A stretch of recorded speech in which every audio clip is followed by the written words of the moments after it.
He was so good at playing Norman, particularly in this final season. There's really only one word for it: insane.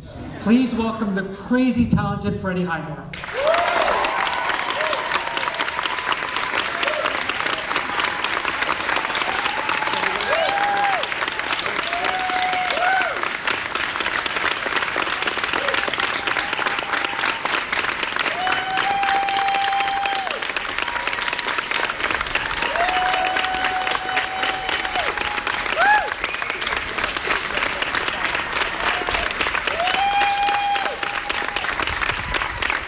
You may want to stay standing, folks. Even when she's playing a block of ice, her performances are so subtle and nuanced, they never leave us cold. She's the force of nature behind Hurricane Norma and Mother, Vera Farmiga.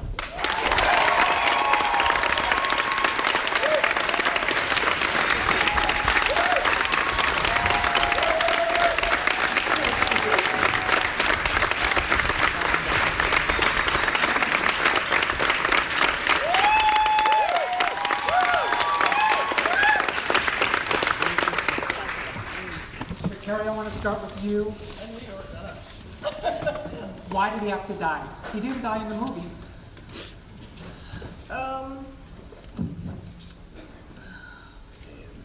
Because it's a love story, and because she died, and so there was really no resolution for him that would feel satisfying to me if he was left alone in the world without her, like wandering around in the hills. It doesn't really, feel like an ending. And even if it's just in his head that he's returning back to her, it still felt nice to give him that.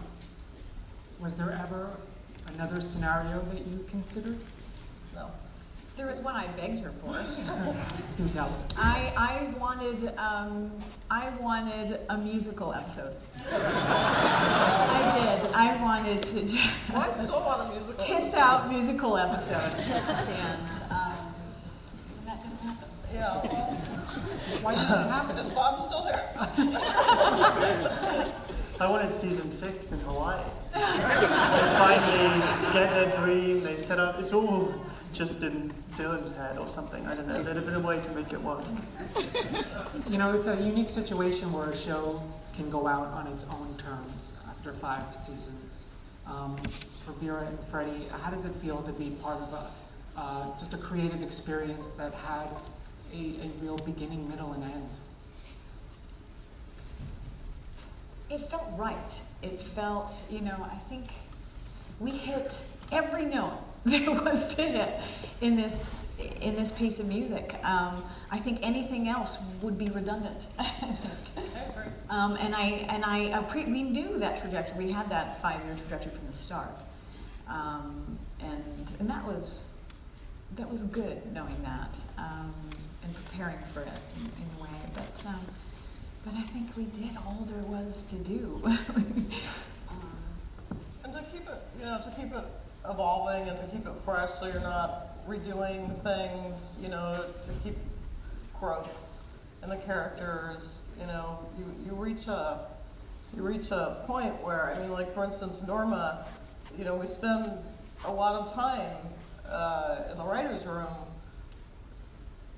You try to protect characters because Norman does a lot of stuff that is not necessarily like the exact right way to handle this. But if you keep, you have to protect her so that it's like what he's doing is not so obvious that she, becomes stupid or unlikable for not knowing. And that's all stuff that is very carefully crafted and walked through with the writers. And you never want to do the same scene. You never want to do the same scene. You don't want to twice. feel like it's the repeated. Yeah. But I think I'll miss those scenes most of all, those kind of big ones with Vera that we've got to do over the years. Those That was so really fun. beautifully written. Nothing as much fun. Yeah. Oh wow. I'm still in denial that it's all over. Really. I think I'll either be incredibly nostalgic or really cheery, like, oh, it's all really fine. We'll be back together soon. I think it was that's the sense that we all had as well. It was an amazing crew, an amazing group of people we had up in Vancouver, and it was this odd sense of, I don't know, everyone just hoping against hope. I guess deluded, like Norman and Norma, that we'd be able to come back and do another thing all together as one team. But yeah, we'll see. Vera, as I was watching the season, even though Mother had a presence, I found myself missing Norma in a way that really surprised me, like deeply missed that character. And I think that speaks to the fact that you were able to create this incredibly distinct character in Mother. They were two different people. How did you pull that off? Well, I think what was important to recognize was that Norma was her own person and her own personality. And she came with a history and baggage and hopes and Mother was a construct of his alien fractured personality. So there was the thing about Norma was there were regulations, there was rules that you had to adhere to, you had to honor that history. And with Mother, there were no rules, or if there were, they could be broken. So, I could have farted sprinkles. I'm sure could have been edited in, because there was nothing you could have. It is, she's just a distinct part of his personality, and I found that to be very exciting. But I did miss portraying her joy, because it is a very alluring thing, the joyfulness that she possessed, and that indomitable will to persevere, no matter how ruthless her past was, how depraved, how turbulent. She always got back up and was so perseverant and possessed such passion, and that is a very beautiful quality to portray and to be inspired by. That's why she was so lovable. It was, this love of life. And I did miss those notes, that cheerfulness, that perseverance. I missed the music. I miss the song and dance and the piano. I missed that part of Norma. You did. I missed her too. The scene where you were holding Norman's eyes open, was that scripted, or was that It was scripted. a choice? It was scripted. We just don't want that at my house. Yeah. Well, she got him back from gluing my eyes open in the previous season. Yeah. What was it like shooting? How do you shoot a scene like that and be seriously get through it? The gluing the eyes open, all the wonders here. Well, it's funny because in a scene like that, especially with Norma, there were giggles that do come into it, but again, that can be included. All of that there was a wonderful sense of play I got because there was no wrong answers with Mother. And there were a lot of giggles. In that particular scene in the kitchen was really fun for Mother to navigate because she's always just tagging the emotional winds of his awareness and his sense of being. And so she's constantly maneuvering based on, what his alter ego is feeling at the time. And so, so as a matter of fact, there is a moment, right, where we just, I look at him. But yeah, it feels like in that scene that Mother is actually kind of excited and challenged by the fact that he doesn't believe in her. Like it kind of turns her on. She's kind of trying to figure out how to handle it, how to spar. That's pretty great. Freddie, I want to talk to you about that final scene. You were so good in it. So was Max Thoreau, your co-star. The two of you were really great. Was it extra emotional knowing that was it, that was the end? I don't think so. I think by the time we got to the end of it had been such a long day doing that, I was kind of relieved to die. I think now it's time for you to kill me now. I think I've given it all I've got. But no, it was a great last scene, but it was almost one of the most challenging ones that we'd done just because of the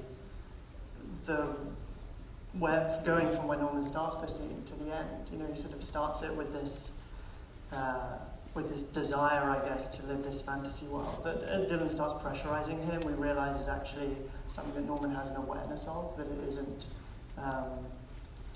he's not entirely buying into this idea that she's still alive and that she's alive sitting at the kitchen table. And then from there he has to get to, you know, the realisation that the only way that this can end is if Dylan kills him, and that's what he's going to ask for and plead him to do. But it has such a range, I guess, to get to within that space of time. So much of it plays in the silences that I think we've been so lucky. You know, Kerry has always fought to keep in the editing, so that the silences have always felt so important in Bates Motel. You know, it's not what people are saying; it's what they're not saying. And I also just felt sorry for Vera sitting there dead in the chair. She'd go through the scene again and again and again. So I apologise. I love playing dead. I love it. I love it. I love being still. You either do or you don't. You're either, like, I'm a napper. I love to nap. And that was like upright Shavasana for me. I'm a cat like that. Yeah, I can take 9 naps a day. And it doesn't make me, like some people, it'll depress them and they'll think they've wasted their life. I not me. And I do love playing dead. But that one was hard because I was giggling because he was depleted. And he was, after this season for him especially, he was running on empty with what he has given emotionally.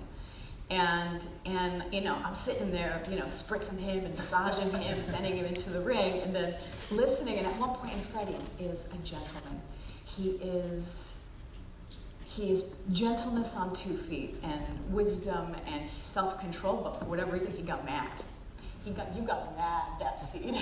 And for Freddie to do that, and I was just giggling because I know, I mean, you do reach your limit sometimes, and you don't know where that inspiration is going to come. You don't know where, and you just cling on to anything.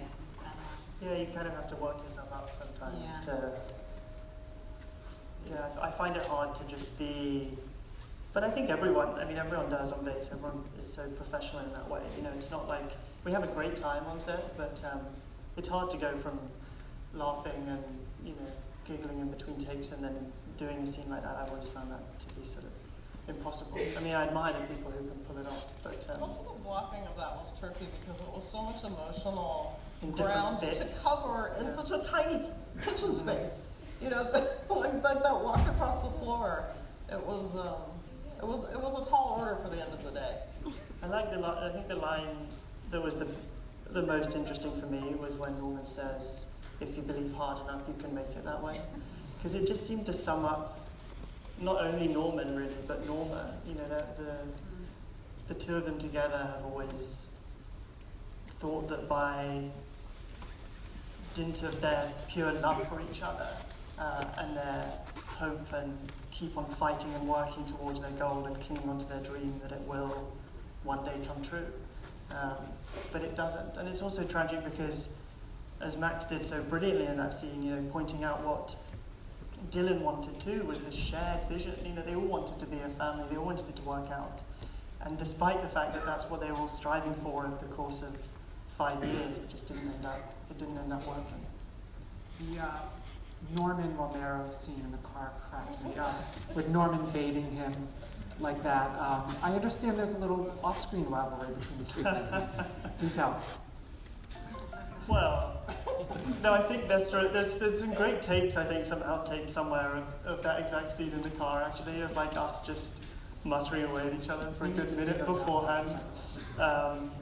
It all started back at the end of season 4, you know, and Romero, we just sort of settled into our characters on set. We were the best of friends to start with, and then we're just, really poking each other and try and rile each other up. But, you know, I think it was funny actually because I got to be part of and thank you for letting me to write episodes in season 4 and 5. Nesta was convinced that I was the only one who was pitching for him to die. And I think was genuinely convinced that I managed to like go into the writer's room as like the sort of lowest writer there and convince everyone else that this was the case against their desires. But he still thinks it's me, he still thinks it was my fault. I've heard that too. I mean, I did pitch it, but Like, I'm just like, you know, like I'm just sitting there. Like, yeah, what Freddie said. no, I was very much on board with him ending that way. The nastiness of what I did. No, I wasn't. Vera, what kind of director is Freddie? Freddie is the kind of director Freddie is the kind of person which is joyful, meticulous, overachieving, well prepared. He's wise. He's kind. He is fun-loving. He loves it. He loves being on set. He and you know, and as far as the acting thing, we've been directing each other since season 1. So there was a shorthand there. So it was really exciting for him to see things unfold and the story unfold in pictures, and to see him discover that and put on his stamp was very exciting for me to see. But he's amazing. He's amazing. Sometimes he uses too many words in terms of what I prefer, but usually he does that. That was my biggest thing. He loves to talk. I love to listen. It's great. We're a good team that way. But I also I like more time to do a scene, and oftentimes I would say, Freddie, in 2 words, give it to me in 2 words. And it's amazing, and he would. And that's the thing, that's the mark of a great director. They adjust their personalities in terms to what the actor needs. He's amazing. He was amazing. We're going to take a couple questions from the audience. First, I want to just ask Freddie, any thoughts on what should be on Norman's tombstone? Because it was blank. Nice guy. Oh, I mean it. Whenever I say Norman's and I've been saying it since season 1, everyone always laughs, but I mean it very genuinely. I do think he was a lovely guy. I think he, what else? A believer, a true believer. Loving son, for example, close to his mother, I was going to say. But I think he had a good heart. I think he always tried to do what he thought was best. Even when he killed his mother, he did it. It came from a good place. I mean, he's insane, but because of that insanity, it kind of meant that you could keep playing this truth with him and latch on to the fact that he was always trying to do his best. I guess that's a long tombstone. But then Norma had a long one too. So. Let's take some questions from the audience. Who's got questions? Yeah, go ahead. Yeah, just step up to the mic. Hello. This last episode was fascinating because I felt like there was a whole will it or won't it dovetail into the world of the movie Psycho. So I know you talked about it early on at one of your first questions, but Carrie, I wanted to ask you, was there a debate or a discussion at all that it would end up at the beginning of like the Psycho movie, or was it always the way that it worked out here? It was always the way we did it. I mean, Carlton Hughes and I, my partner on this project, from the beginning, had really just embraced that it was a love story, and that was always the North Star of breaking it, was to feed that part of it primarily, and it would feel very unsatisfying to end as the film ended. You know, it would feel like that was a long ride to get. It was a long 5-year ride to get where we could have gotten in 2 hours. So it felt like, you know, we were telling a different story, and I mean, one of the really fun things, actually, because it's Hitchcock and because Hitchcock is so much about showing you what he wants you to see, and a lot of it is off screen and he doesn't want you to see that part, and it was really fun to get to play in that. And always, from when I first saw Psycho, I wondered, what was happening in the house? You know, what did that look like when Norman was in there? Because it was always all off screen. So that was just really fun, and I think, you know, that was always our attitude about developing the stories, was that they came from these real characters that you got to be inside the house with. You got to see, you know, their sorrows and their hopes and when they were lame, their joys, you know, and that felt like, I got off track, but anyways. Any other questions? Yes.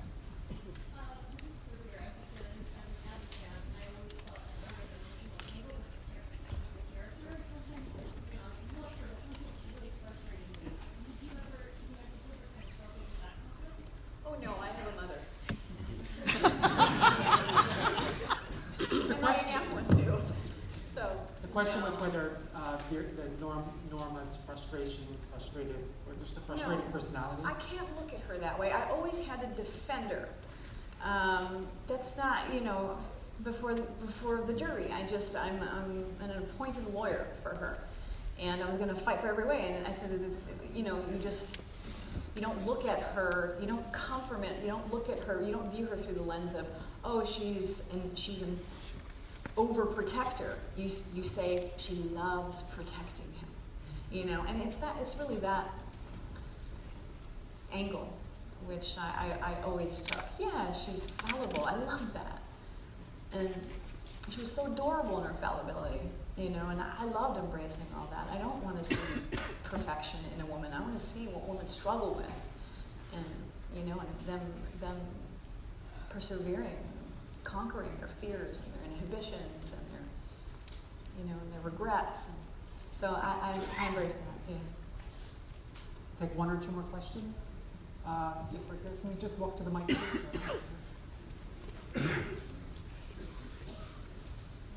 Curious about the thought process behind the shower scene. Well, actually, we spent so much time on that in the writers' room, and I know some of our writers are here. I just wanted to say hello and thank you.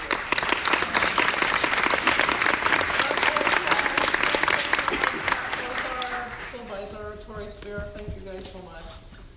We spent a long time talking about that because we wanted to do it, and we wanted to figure out a way to do it that had value to the world of Bates Motel, so that it wasn't just, you know, we're going to redo Psycho right now. And it felt two things. It felt like we were telling a story about a woman, and, you know, what was it, like 50, 60, how many years ago was Psycho? I mean, it's a long time since that Marion Crane. So we wanted to tell a different Marion Crane story. And also we wanted it to tie in really emotionally and cathartically to his story. And to him, so that these two things collided in a way that gave great meaning to his arc on Bates Motel. And that was, you know, the equation that we worked on. We worked a long time on it. But I loved it. We're very happy with it. And go ahead, yes. Did knowing that Freddie would have to eventually do a version of Norma change at all how you decided to portray her from the start?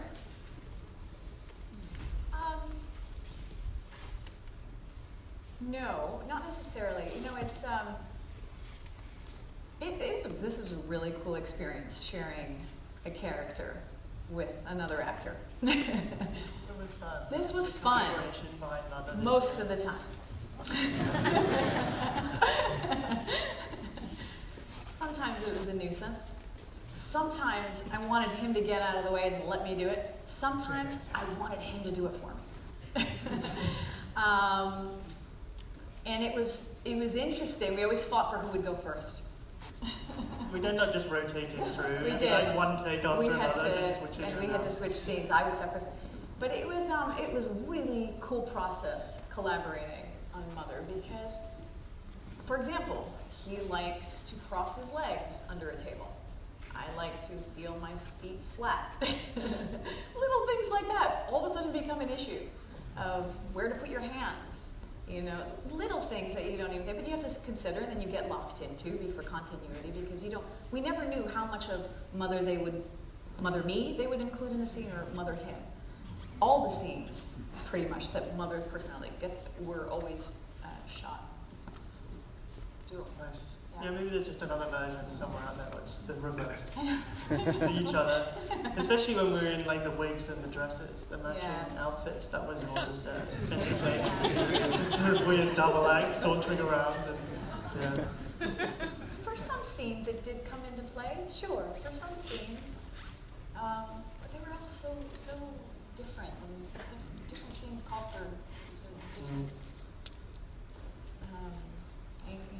tactics. Yeah, for some scenes, yes. So that's all the time we have. I want to congratulate the three of you on the season. And